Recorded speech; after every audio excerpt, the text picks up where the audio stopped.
morning. Buenos dias, as I should say. I am in Panama today, as you may be able to tell from outside if your geography is very good. It was a long day yesterday. I travelled all the way from Manchester, flew to London Heathrow, flew from Heathrow to Madrid, flew from Madrid to Panama. So I think total flying time was around like 15 hours, but total time travelling, including layovers and transfers and everything else, was probably about 22 hours. So last night I literally got here maybe 9 o'clock, crashed straight away. Unfortunately my room, this aircon unit is absolutely pathetic. It's more like a fan, and as you can see the size of the room, it really does nothing. It might cool down this little area in front of the mirror here. There's absolutely nothing for that side of the room. So, oh, it was a hot one sleeping tonight. It might actually be cooler out there. I think it's about 27, 28 degrees, but at least when you're in the sun, maybe a little bit of a breeze, it's okay. When you're in here sweating your bollocks off, it's not great. A couple of things people will associate with Panama are probably Panama hats and the Panama Canal, where I'm about to go now. So I'm going to take an Uber and I'll catch you there. Yo, my Uber's rocking up with the flags. That. Quality. The taxi took me on a 20-minute ride to the visitor centre at Miraflores Lock, where we were taken through a museum to get to the observation deck. The museum wasn't officially open due to COVID, but so they could maintain a one-way operation with the elevators, we had to walk through it anyway, though loitering wasn't allowed. The ticket price was a little steep at $10, considering we weren't allowed to properly enjoy the museum, but when in Rome, you pay the prices. So I'm here now at the Panama Canal Miraflores Visitor Centre. So as you can see behind me, this is like the observation deck. The museum part of it's actually closed at the moment. So we were able to walk through it, but that's just the passageway to get to here, so we kind of rushed through by a guide, which isn't a criticism. It's not the end of the world, but this is the main thing we wanted to see. So I'll just give you a quick look.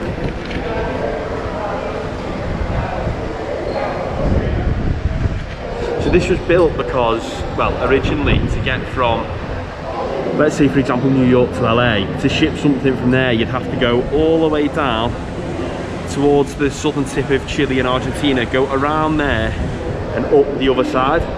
This kind of chops that into a fraction of the time it takes, because they can now come down to Panama, cut through this canal, the major ships, and get through to from east to west or west to east, whichever way they're going. This is one of the locks. This is where I think they control the flow of the water. So you can see, if you've ever seen a canal like in the UK before, you have these lock systems where they can control the sort of flow of the water. So a boat will come in here and then it'll be lowered on the water as they slowly open that gate, and then it can continue sailing down there. But it's I think the Panama Canal is one of the, well, it probably is one of the greatest feats of engineering in human history, and to be able to see it, especially as this country pretty much exclusively associated with it, it's really cool to come and see.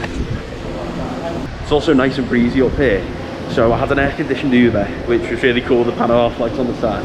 I've come up here, it's nice and breezy, as you can see. I'll just cut to a clip now of some birds like gliding on the breeze, and it's so much more refreshing than my hotel room.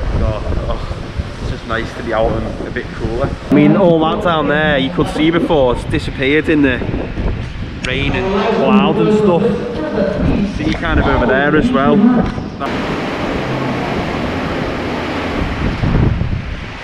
It's getting rainy now. Absolutely hammering it down. He said it was a freshwater canal, and every time a boat comes through, 52 million litres of the water gets pumped out to sea, and the only way to replenish that is by the rivers and the rainwater. And I think today they're going to be alright. It's absolutely, I mean, look at it. In the distance there must be like, this must be like one canal, and then over the grass verge must be another canal, because I've just seen over the top of the hill a load of like Maersk shipping containers, which, well, in motion must mean they're on a ship. I was going to go to the Bridge of the Americas, which spans the canal. Unfortunately, the weather's taken a turn for the worst. So you're going to go down to the Armadale Causeway, which is basically like a big bit of land that sticks out from the side of Panama City, and it's probably not the weather for it either, but probably a little bit better than being on a bridge, and I can go inside and see a few bits. So I'm gonna get another Uber. I don't know where the buses pick up from. I didn't really get up early enough to be doing all that research, so I'm gonna smash Uber again. The first one was sound. Let's see if the second one has flags on it. I'm getting absolutely soaked here. There's not much you know about it though. Found my taxi in the end. Jesus Christ, absolutely soaked. This is only the start of the day, so it might get even worse. For now, bye bye Panama Canal. So here we are along the Armadale Causeway. The rain isn't as bad at the moment. It's still spitting, but it's gone off a little bit. The clouds look like they're lightening up slightly, so hopefully that's a good sign.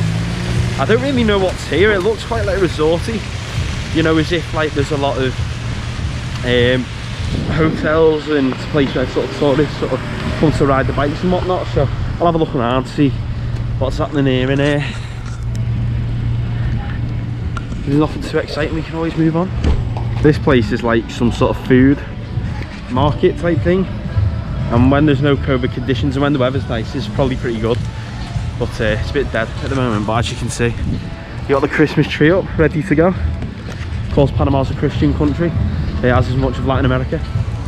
So there's going to be a few Christmas decorations where I'm going over the next couple of weeks, and I look forward to seeing it get me in the festive mood.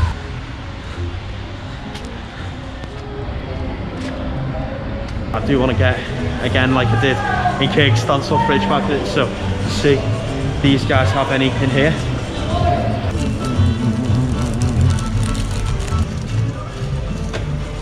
Got me magnet, so that's one magnet down. Here they seem to use dollars, so I think they've got their own currency called like the Balboa or something. Yeah, they seem to accept US dollars quite widely. I think, in fact, here they have a lot. It feels very sort of Americanized, shall we say. Reminds me, same way in Seoul, very Americanized. You can tell there's been, you know, American influence here. One thing they have is these like sort of semicircle banners, red, white and blue. And it reminds me of when you see Thanksgiving celebrations in the US and they have those banners, but they're here, they're all over the place. And they have a lot of like American fast food chains. Obviously America had a lot to do with the Panama Canal. So yeah, so there's a lot of American, when I say American I mean United States of American influence here. If you like your ships and your boats and all that kind of thing, this is a good place to come. You got some like yachts over here, bigger ships out to sea. We could see them when we were flying in last night. Hola, un agua, por favor, gracias.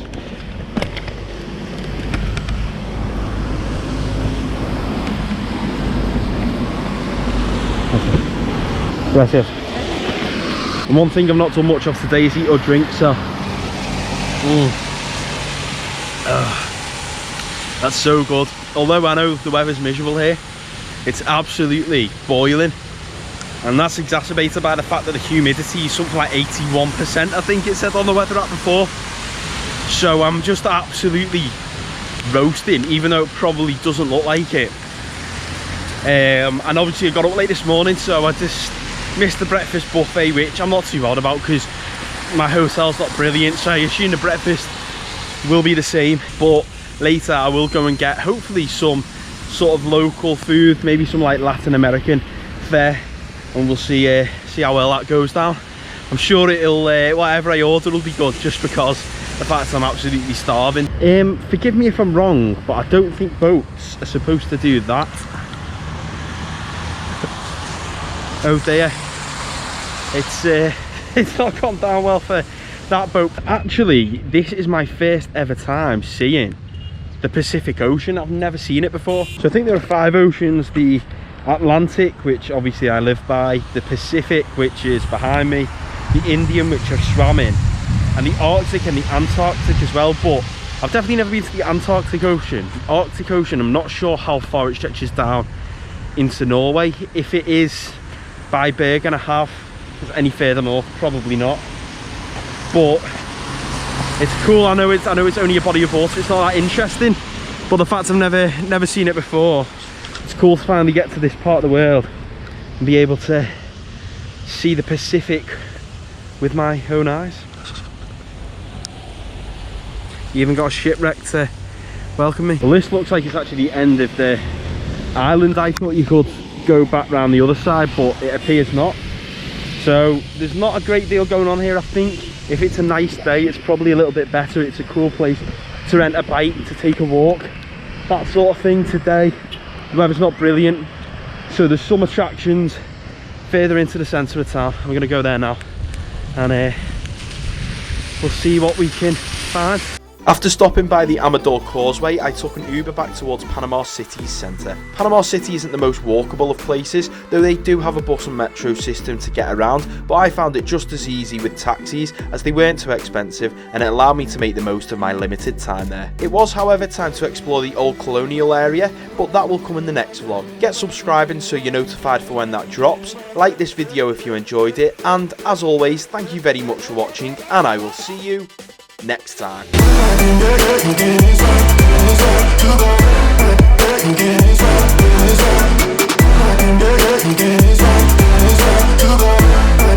Get